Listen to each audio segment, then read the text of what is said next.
Well, thank you for tuning in to our channel. Welcome back again to our next episode. And today it's me, Wilson, alongside Pamela. And we will be taking you through the journey from Kenya to Uganda or from Uganda to Kenya with the smallest budget possible.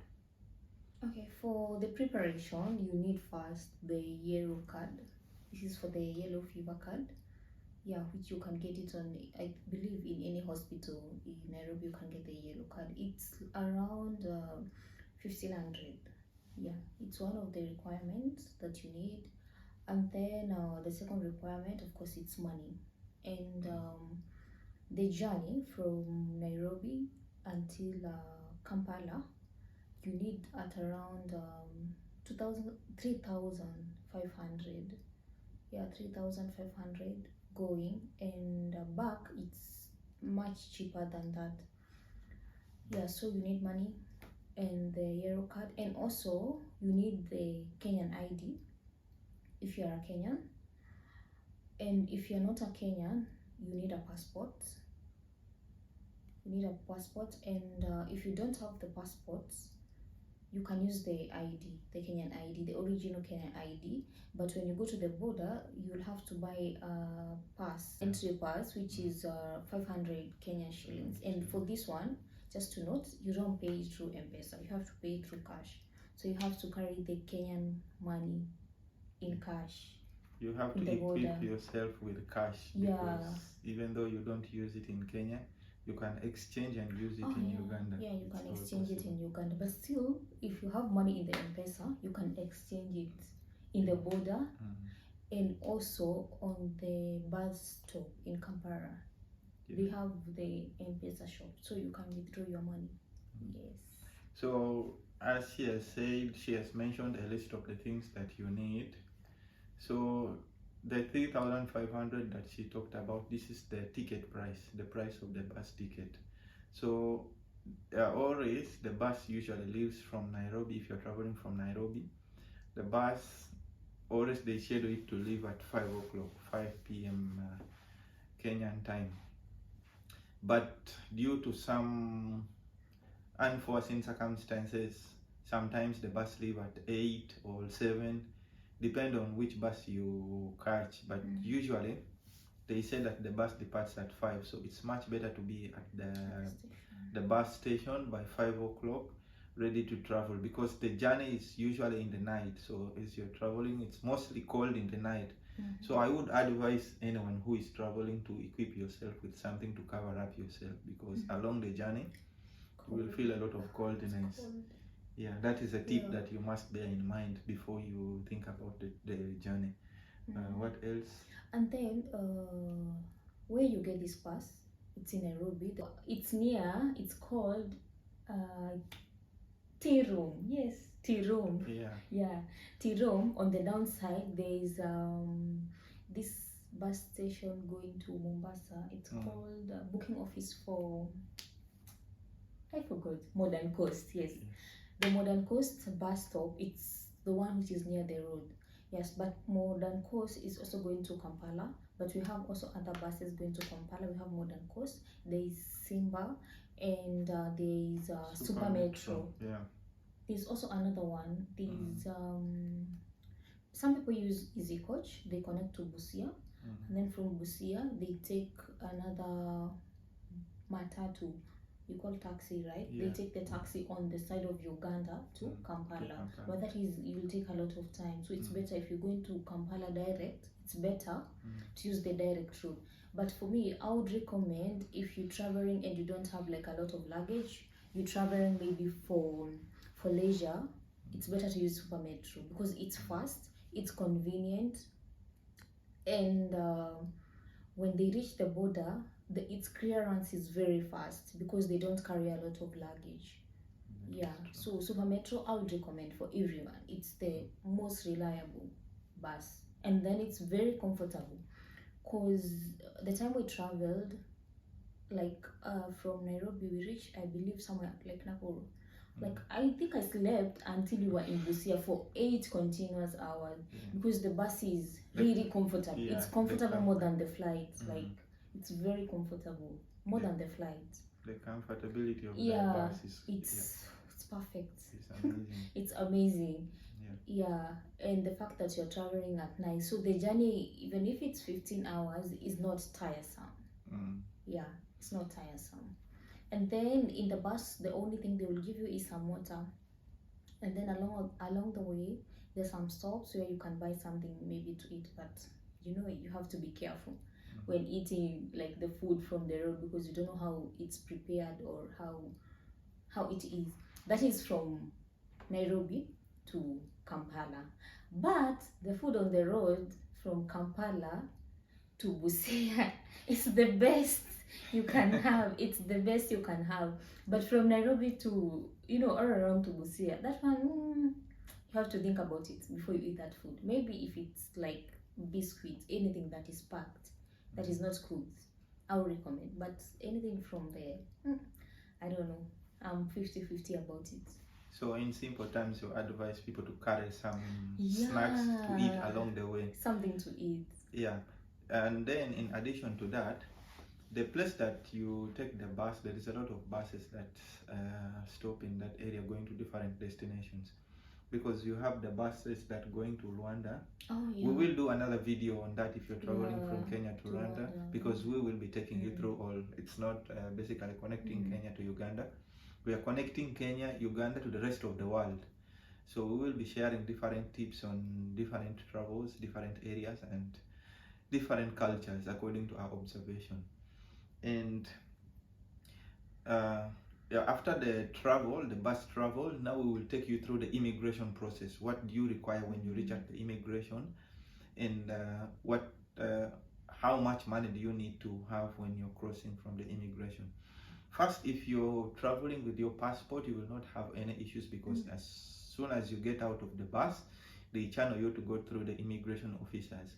So once you reach, another advice that I give, there is a lot of brokers that will stop you on the way. Where are you going? How can we help you? We have this, you need this, we have. So don't listen to those people, because they will distract you, and then if you pay attention to them, they will take you to the wrong channels, and then maybe you might end up missing the bus, because after clearance of everyone, the bus will just depart.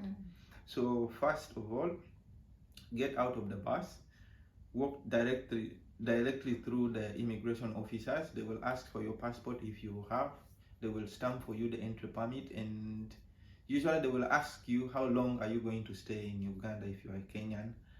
So it's up to you to tell them. They stamp for you and they indicate the days according to the duration that you've told them, because you don't have limited time to stay in Uganda if you're Kenyan. And then another thing, if you're not traveling with your passport, there's a card that they sell at the border. The immigration officers will stamp for you a card, and they will indicate that you're staying for this duration of this period, according to what you have told them, or according to the purpose of your journey. So basically, we are making the content for someone who is traveling for the holiday, or someone who is going to explore. So I don't expect that you will take much time, like 3 months or whatever. So just 1 month is enough for you. And then when you cross, no one will even ask about the card, right? No one will even ask about the card. I believe maybe if you find yourself in the wrong side, that is when they will ask you like how are you in this country, because you must have a permit. As much as that we don't need a visa to enter in any of our East African countries, but you need an entry pass and an exit pass. You cannot just enter like that. But I've seen people who have stayed in Kenya for like an year or two, but they're from East African community. But what they do, they can get an entry pass for 1 year, and then after 1 year they go to the border and renew. And renew, because you must have this one. This is the one that shows that you're in the country legally, not illegally. So back to the point, we are talking about someone who is staying for the holiday, or who is going to make a short staycation in Uganda. So after getting that pass, then you will go back to the bus, because from there you will be set to travel again to Uganda. The bus usually reaches in Busia around 5 o'clock like early morning, around 5 o'clock. So from there, that's when you set off from the journey from Busia and then to Uganda. So along the journey, they don't stop again for snacks or anything. They don't stop for snack, but they stop only for the check. Yeah, unless they are stopped by the police. Because I think before we reached Busia, there was a police check in Kenya, and after we left Busia now going to Kampala on the side of Uganda, there was another police check. Yeah, there was another police check. They will check the pass. They will check that stamp specifically. They will check that stamp. And then another thing we forgot, they asked us for the COVID vaccine. You remember? Yeah. They asked for the COVID vaccine. I don't know who asked for COVID vaccine on this era. Like, if you're traveling nowadays, they don't ask. But I don't know why they asked, but they asked for it. But luckily, we had them. And actually, they were asking only for the printed one. You remember? Yeah. So I don't know what happened if you don't have one. Because for us, we had a COVID vaccine. So I believe it's good to have it. But anyway, this is something you can just get it anywhere. If you don't have you haven't gotten the vaccine, you can just get it, because it's not like they're going to check in the system and if you got it or you didn't get it, just find your way, get the COVID vaccine. That's one thing we forgot to tell you. And I don't believe nowadays it's more of a necessity, because the COVID restrictions have now been lowered so much in different countries. But then our country still want to make the easier things very hard. I think they want to make money through that. Yeah. Because if you don't have, you will give them maybe 500. They will ask you give us 500 or 1,000, and then they will just let you in, because there's no COVID. So why would they be asking for COVID vaccine at this time? Like nowadays, I don't think there's any countries, even if you're traveling through the flight, that they ask you for COVID vaccine, right? Yeah. They don't ask you. Required. It's no longer a requirement. So I believe it's maybe a rule that was there, but they haven't revised their rules as of now. So that's why they are still asking for it. But it's better to be on the right side of the law. Just a tip: if you have it, keep it with you. If you don't have it, think of other ways. But it's much better to equip yourself with all the things that are required, like what we have mentioned, so that before you begin your journey, you should know that if you're lacking this, you might have some disturbance, or expect some disturbance if you're lacking some of the documents. But still, if you are equipped with some money with you, your journey will not end there, because you don't have a specific document. Yeah. And then after the immigration process, now along the journey, because now we've talked about the side of Kenya, traveling from Nairobi, Busia. Now we're taking from Busia to enter in Uganda. Kampala. Yeah, to Kampala. Specifically Kampala. So along the way from Busia to Kampala, after the first police check, then the next check or the next stop will be at the Uganda Revenue Authority, because they have to check the cargo that is in the bus, if there's any that needs to be cleared. Okay. And then if there is not much, if the bus doesn't have a lot of luggage, you will definitely not be delayed, because all what they want to confirm is that they are not transporting illegal, they are not bringing illegal stuff in the country. Specifically drugs. And then after that, you will be in Uganda. So the bus lands or reaches in Kampala. So once you reach in Kampala, you have different options to travel to. You might want to end your journey in Kampala. You might want to move out of Kampala to go to other places, because we never stopped in Kampala. We went through until Entebbe. And what's that town mean? Like the first town from Busia, is it Rigazi? Is the first town? I don't know. That's the only town I remember. See, from Busia, you have the Iganga. There is Iganga town. Oh yeah, Iganga. What about the one you passed the Nile? There is one in Ginger, the one with the Nile. So it depends if you so much in touring about the history of Uganda, or about the source of the Nile or anything like that, the Nile falls and all what. You can stop in the Nile, then camp in the Nile for some days. For one then day. From there you can take Matatu to continue your journey from Ginger to Kampala. Because the journey from Ginger to Kampala is like 2 hours or 3 hours. If there is no traffic, it's like around 2 hours. So after that, now we are breaking through the cities that you can stop and have fun, because all these cities are cities of fun before reaching to Kampala. Not like everything is stated in Kampala. So you can drop in UGANDA. UGANDA, this is where there is a lot of like tea estates and sugar plantations, sugarcane plantations. And from UGANDA then to Ginger. Oh, Ginger is beautiful. So it's more of like industrial city. And then when you reach to UGANDA now, this is where there's a lot of geographical features like the waterfalls, the source of the Nile, the astronoming Nile Bridge, one of the latest innovations that is in Uganda right now. And then after that, there is a stop that they are supposed to make for the people to freshen up, and then things of that kind, because it's morning now. It's morning like 6 or 7. I believe like 7 around 7 o'clock, 7 a.m. in the morning, when the sun is fully out. So from there you will reach in Kampala at around 8 o'clock or around 10 o'clock, depending on the traffic that you will encounter along the way. So when you reach in Kampala, the means that will take you from Kampala, people usually think of taking Uber, but Uber is the most expensive one. Now we're talking about a low budget, someone who is traveling at a low budget. But I don't get it, why Uber is that much expensive.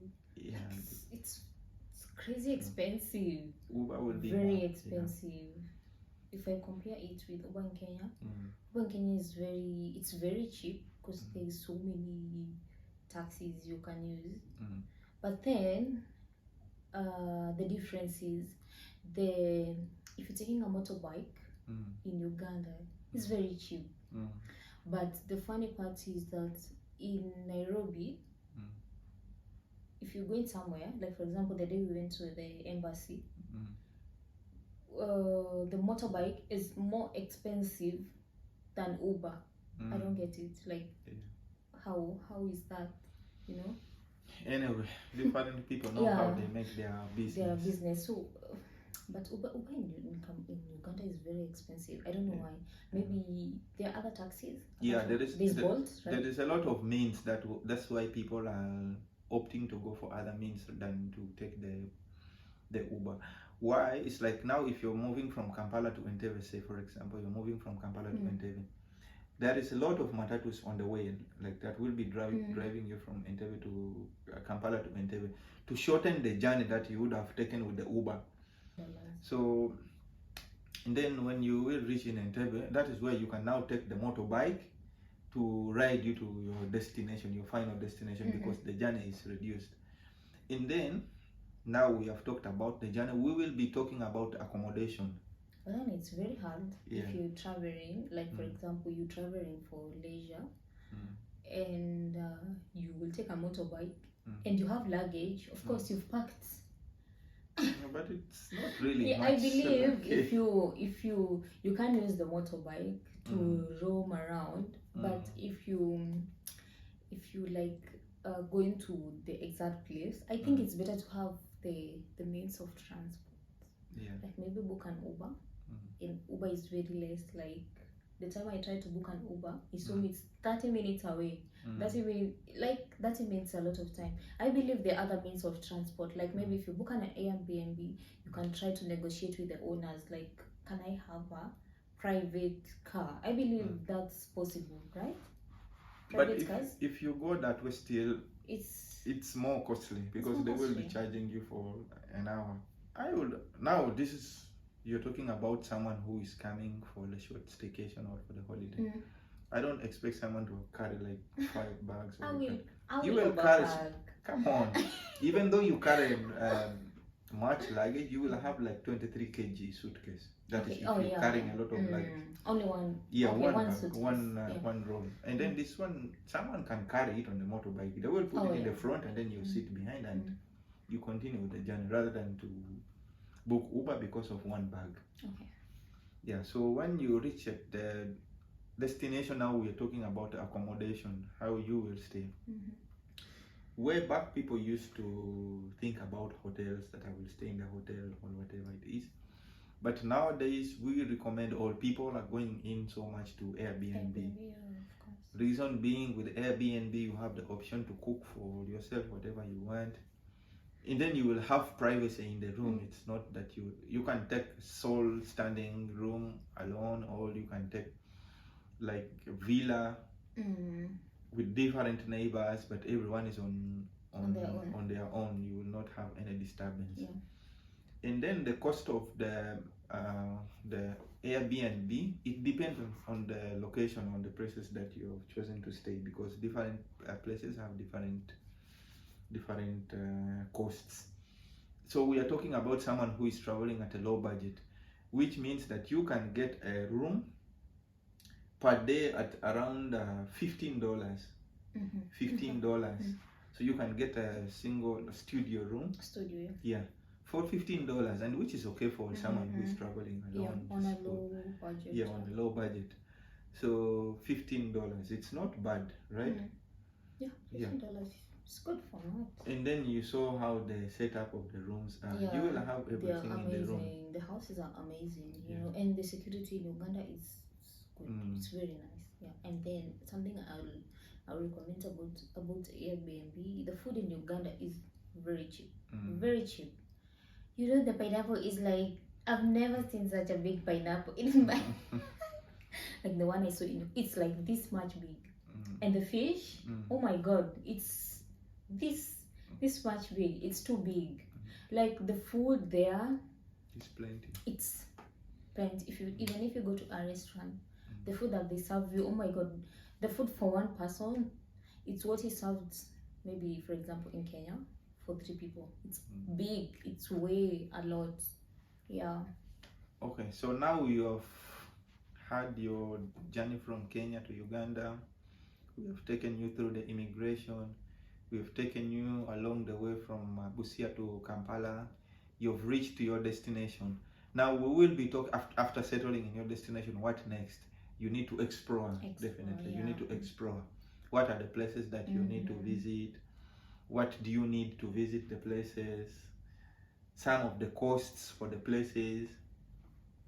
One thing I noticed when we were in Kenya is that there are some places with specific charges for tourists and East Africans. Yeah. And the cost is not the same. If you're paying as a Kenyan, it's not the same price as a tourist will pay, which is not the case in Uganda.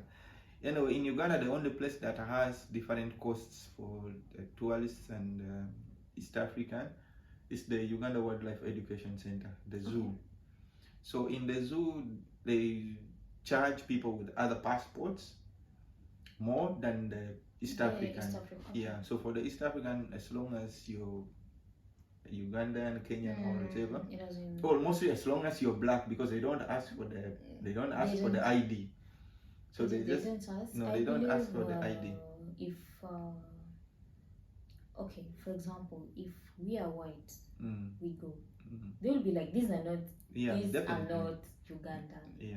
They will definitely ask us for our passport, because I remember the time we went to Kenya. In Kenya, we went to which place? Giraffe Center. But they never asked you for your ID, right? Yeah. Never. They never noticed, because they don't really notice where you're from. And then you are the one who paid with your card, but they never asked. But there you can see the rate. Like there is a rate for the local, for East Africa, and for the foreigners. Yeah. And then we were talking about the places to visit. Don't forget to visit the Uganda Wildlife Education Center. That is, if you're a fan of animals, wild animals, wildlife. That is the biggest wildlife sanctuary. Like you will see all animals that are kept in the same area, starting from the birds, the reptiles, the lions, the chimpanzee, anything, name it. And the biggest chip. What is that chip? The oldest chimpanzee, the one that died. Yeah, it's Zakayo. Yeah, Zakayo. Rest in peace, Zakayo. Zakayo.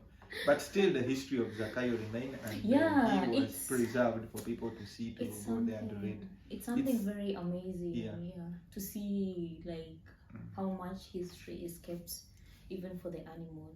And there's a lot of history actually in that place. Yeah. If you want to know Uganda very well, just go to that place. You will see a lot of things. Their plants, wood, weeds, everything. And it's not only a place actually for individual, but if you are a family still, they have sections for the family, like the bouncing castles, like the reserve, the play area for the kids.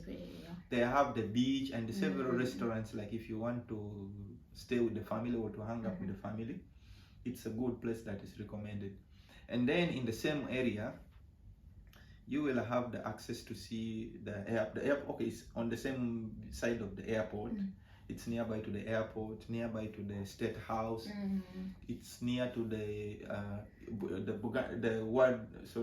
botanical gardens, the biggest garden for the forest in the city. Like you have the Karula Forest. Now there is the botanical garden. So botanical gardens. So now this is Entebbe. There is another area specifically for reptiles. It's called the Reptile Village.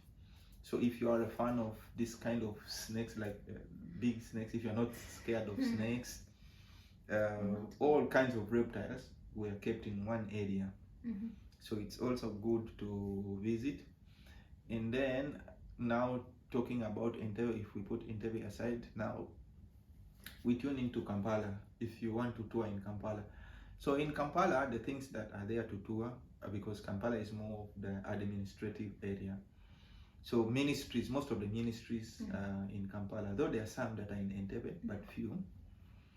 So the ministries, and then the Buganda Kingdom, because the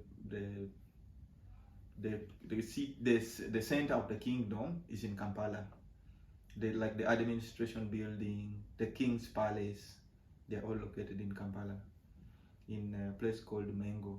So if you go there, you will then have to know about the history of the Buganda Kingdom, the Buganda people, how they conduct themselves, their culture, and if you want to buy the souvenirs, that is the place to go. And then in Kampala also you have the golf course for those who love to play golf. So now that you have known the places to visit and accommodation, we have taken you through the transportation, the documents required from the immigration, the journey from Nairobi to Kampala. So we will end our podcast from here, and then we want you to stay tuned for the next video. We'll discuss more on the places, like exact places that you can visit, that you can like enjoy yourself, how far, the places you can go and eat. On our next video. Stay tuned and subscribe to our video. Thank you for your support and continue to like our video. We love you. Continue to like our content, subscribe, give us a push back so that we'll be encouraged to make more videos to come and educate you. Thanks for watching. Till next time.